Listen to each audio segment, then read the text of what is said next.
Hello everyone, today I'm going to talk about osteoarthritis, which is a common problem for older people. It happens when the cartilage in the joint wears down, making it hard to move and causing pain. Osteoarthritis affects many seniors around the world, and it's important to understand what the cause and how it feels and how it can be treated. Let's explore this condition step by step. Okay, here the case scenario. A 67-year-old female patient, 155 centimeters tall, and the weight is 62 kilograms, has no underlying disease. This patient has been diagnosed with osteoarthritis of both knees for 2 years, and she has follow-up every 4 to 5 months but missing a few. She was prescribed paracetamol, ibuprofen, and analgesic balm. The severity of her pain will increase when she has stood or walked for a long time. It will be better after rest, and there was the knee stiffness in the morning. This patient has sold groceries at home and kept her money at the second floor. She has walked up and down stairs 10 times a day. She has sat on the floor with her legs to the side for praying and doing meditation about 30 to 45 minutes before going to sleep every night. Her joint pain was recurrent twice a month, and the symptoms took 2 to 3 days each time. Normally, this patient has taken paracetamol 500 milligram, 2 tabs every 6 hours, 3 times a day, together with counter pain plus balm. She sometimes has taken ibuprofen 200 milligram, one tab 3 times immediately after meals. Her pain has been got better within 1 to 2 days. Now let's move to causes of osteoarthritis in this patient case. So the first cause is age. This patient is 67 years old. As age increases, the function of body decreased, lead to the cartilage in the knee joint naturally deteriorates. Cartilage naturally undergoes degeneration due to wear and tear and loss of elasticity. The second cause is patient's behavior. She stands to sold groceries, then walks up and down stairs approximately 10 times a day. And sit on the same position to pray or do meditation on the floor around 30 to 45 minutes before go to bed. The third cause is obesity.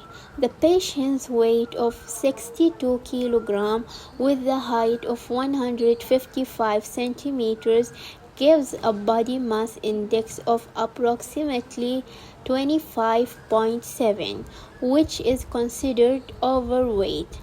Because if the body mass index more than 25 is classified as overweight. The fourth one is gender. Female higher risk of developing osteoarthritis than males, and the level of estrogen hormone decreased. The next is the mind map that explains the patient's condition in terms of pathophysiology, along with causes, signs, symptoms, and nursing diagnosis. To make it clear, I will divide the mind map into 4 sections in the next slides for better explanation. Okay, let's start with patient condition in the blue box. Female, 67-year-old. The diagnosis is osteoarthritis, and she doesn't have underlying disease. Remember that the factors in the pink boxes, so the first factor aging female. And now let's know about pathophysiology in the purple boxes. So women are 2 to 3 times more likely to suffer from osteoarthritis, especially during menopause, and that leads to estrogen level decrease that causes decreased stimulation of IGF-1 and TGFB mediators, makes the tissue around the joints weak, tendons sag, and joint loose and unstable, causing inequitable distribution of force and weight bearing at the joint, leads to attrition of articular cartilage. So if we notice that the decreased level of estrogen hormone also leads to increase of IL-1, IL-16 receptor and soluble TNF alpha receptors, and increased metabolism of articular cartilage that leads to stimulates inflammatory process of joint, causes cartilage breakdown, abnormal cartilage changes, and loss of strength. So the signs and symptoms of this factor is destruction of cartilage of joint. As a result, the nursing diagnosis is chronic pain related to osteoarthritis, and this is the nursing diagnosis number 1. Okay, here the second section of the mind map, and the second factor is aging in the patient. Let's understand more about pathophysiology in the purple boxes. With aging, the wear and tear theory explains how organs and joints deteriorate over time. As the people get older, their joints, especially those used frequently, become less resilient and develop arthritic changes. This is partly because the repair rate in articular cartilage slows down significantly with age. When cartilage begins to break down, its surface becomes hard and rough. This causes friction in the knee joints as the bones rub against each other during movement. Over time, cartilage may even flake or form fibrillation that mix into the joint fluid, further affecting joint functionality. In addition, the breakdown of cartilage leads to the development of large bone spurs. This process weakens the muscle around the knee and causes narrowing of the space between the knee joints. Also, cartilage may flake or form fibrillations that mix into the joint fluid, leading to decreased production of synovial fluid. This reduction in synovial fluid further limits joint movement, making mobility unchallenging over time. The main signs and symptoms of this factor is joint stiffness, and the supportive data the patient has the knee stiffness in the morning. So the nursing diagnosis for this condition is risk for falls related to impaired mobility, and this is the nursing diagnosis number 2.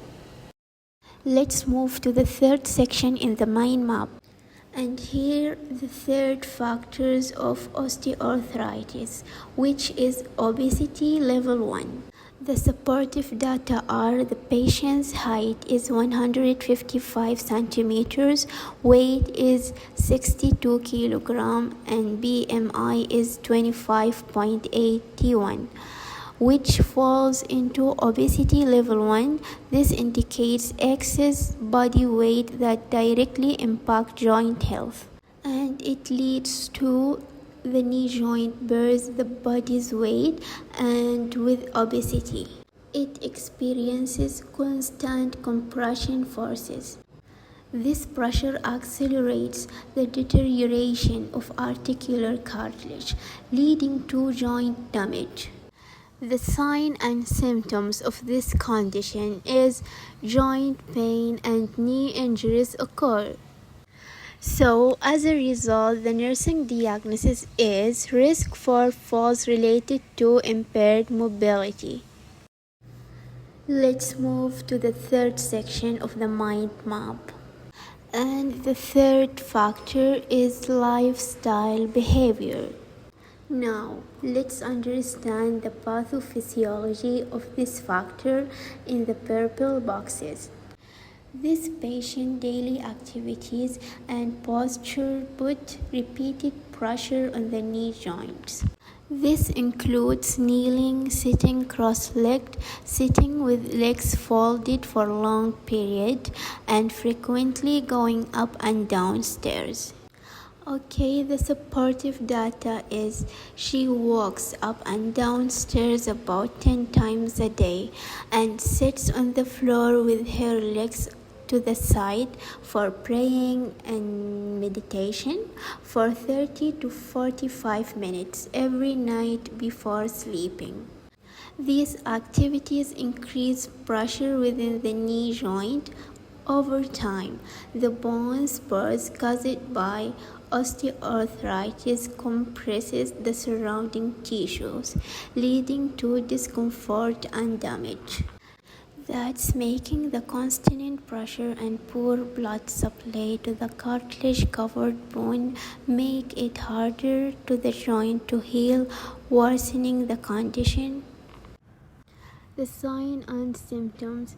Because of all these factors, the patient feels joint pain, which is one of the main symptoms of osteoarthritis. So we can see that the nursing diagnosis is knowledge deficit related to behavior management. This means the patient needs to learn how her daily habits affect her joints and how to change these habits to reduce the pressure on them. Let's take a closer look at this table, which compares three important orthopedic disorders: osteoarthritis, osteoporosis, and rheumatoid arthritis. Each one has distinct features that affect patients in different ways. We'll start with osteoarthritis. This is a condition where the cartilage in the joints deteriorates over time, make it rough and worn. This leads to joint pain and stiffness because the smooth movement between bones is disrupted. The main causes of osteoarthritis include aging, wear and tear, which mean overuse of the joints, and obesity. These factors put extra pressure on the joints, especially in weight-bearing areas like the knees. Patients with osteoarthritis often report joint pain, tenderness, swelling, and stiffness, particularly in the morning or after periods of inactivity. Now, moving to osteoporosis.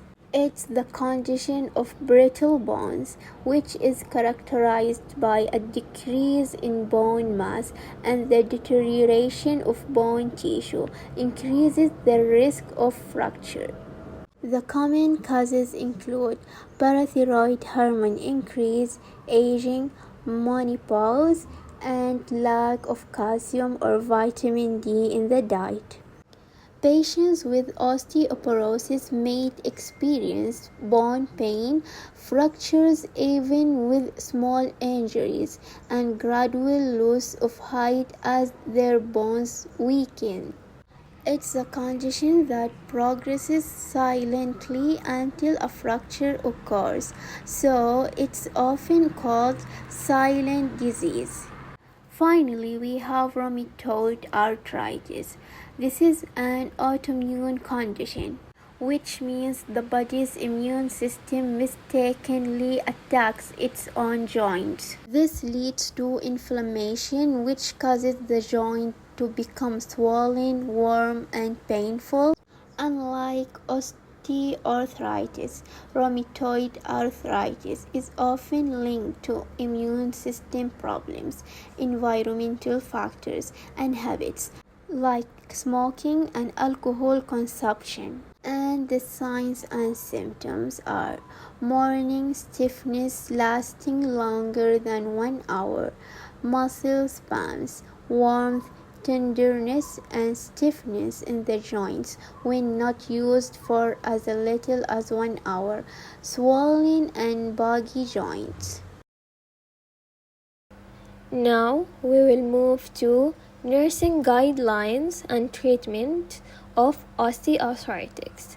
I will start with nursing and treatments goals for osteoarthritis in older adults.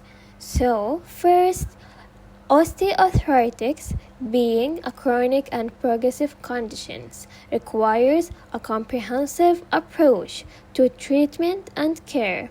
The primary goal focuses on alleviating pain, improving joint function, and enhancing the patient's overall quality of life.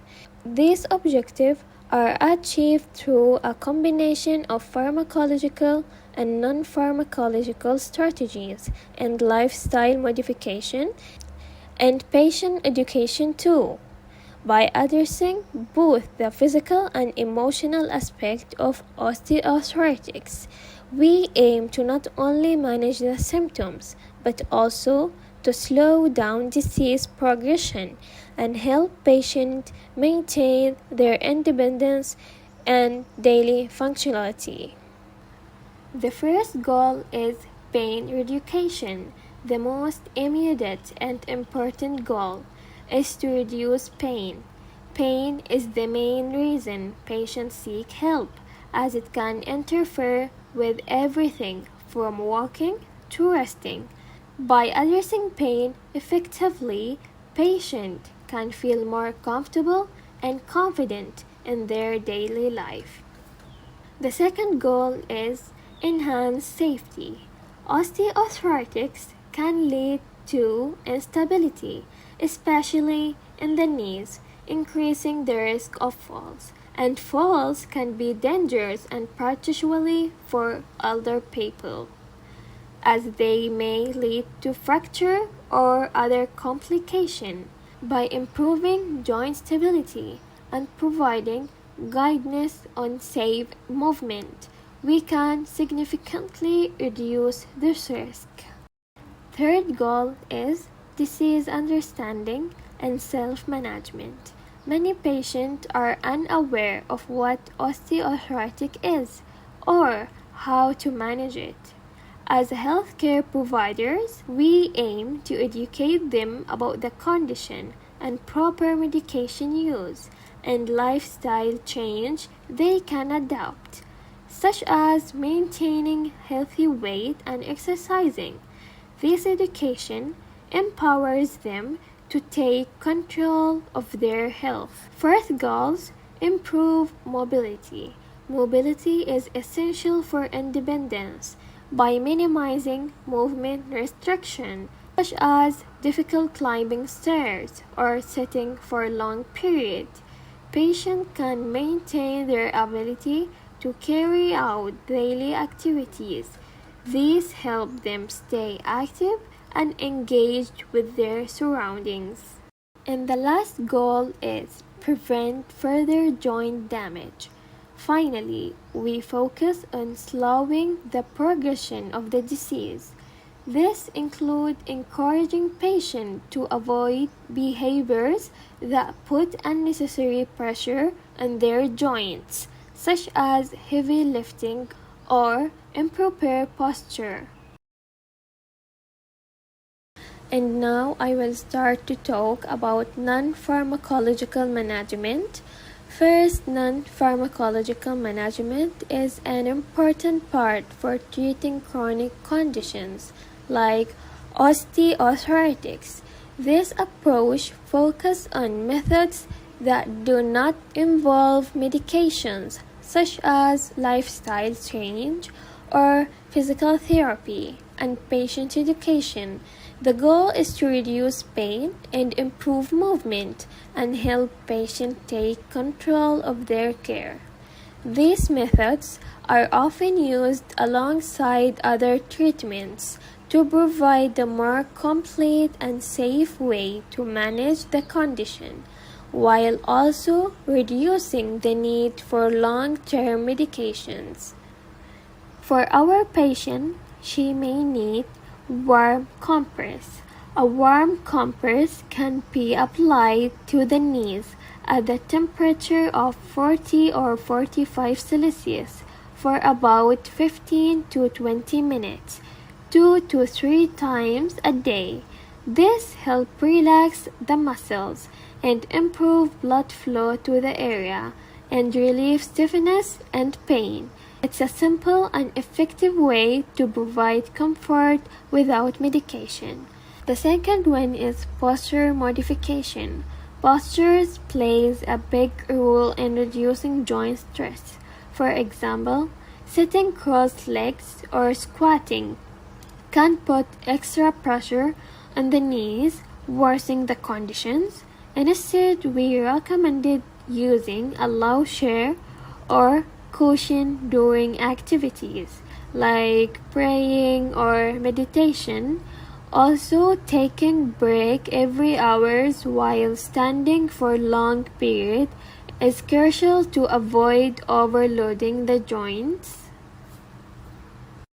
And the next is appropriate exercise. Exercise is vital, but it must be done carefully. Strengthening exercise, such as sitting on a chair and straightening the leg for a few seconds, help improve muscle support around the joints, and walking on a flat surface for 10 to 15 minutes daily can also reduce stiffness and enhance overall strength. However, patients should avoid activities that involve high impact or sudden movement. And the last one is environmental adjustment. Simple change at home can make a big difference. For example, keeping frequently used items on the ground floor, reduce the need for climbing stairs, installing handrails in bathrooms or a long staircase can prevent falls. And finally, wearing anti-slip footwear is an easy way to ensure safety during daily activity.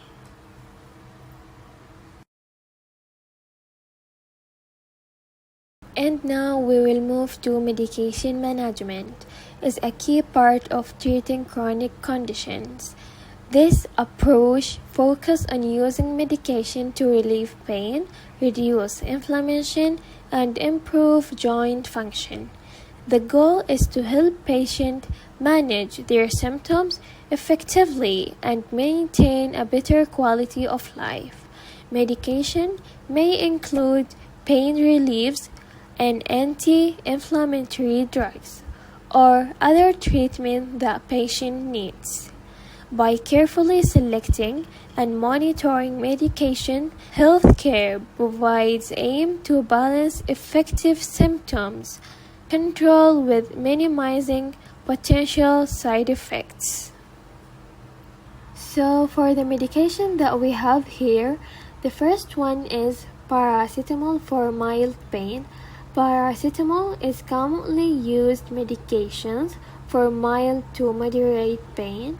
It's safe for older adults and doesn't irritate the stomach. Even with long-term use, patients are advised to take it as prescribed, usually 500 mg every 6 hours. In the second ones, we have ibuprofen for severe pain. Ibuprofen is another option, especially for more severe pain and inflammation. It should be taken immediately after meals to avoid stomach irritations. But, however, it's not recommended for long-term use due to potential side effects like gastrointestinal issues. It's important to follow the doctor's instructions strictly. And for topical medication, topical treatment such as analgesic balms are a great alternative for localized pain. They are applied directly to the affected area, reducing pain and stiffness without systemic side effects. And for precaution, patients should avoid overusing non-steroidal anti-inflammatory drugs or NSAIDs because they can harm the stomach and kidney, and drinking water and taking medications on the time can help minimize side effects. Patients should also be aware of any unusual symptoms like stomach pain and report them to their doctor immediately. And for education, educating patients on how to use medication properly is crucial. They should never stop or adjust their medication without consulting their doctor. This ensures their treatment remains effective and safe. In conclusion, for this part, nursing guidelines and treatment of osteoarthritis, I would like to say managing osteoarthritis requires a combination of strategies like pain relief and improved mobility and patient education are the key pillars of effective care. With the right approach, patients can lead a more comfortable and independent life.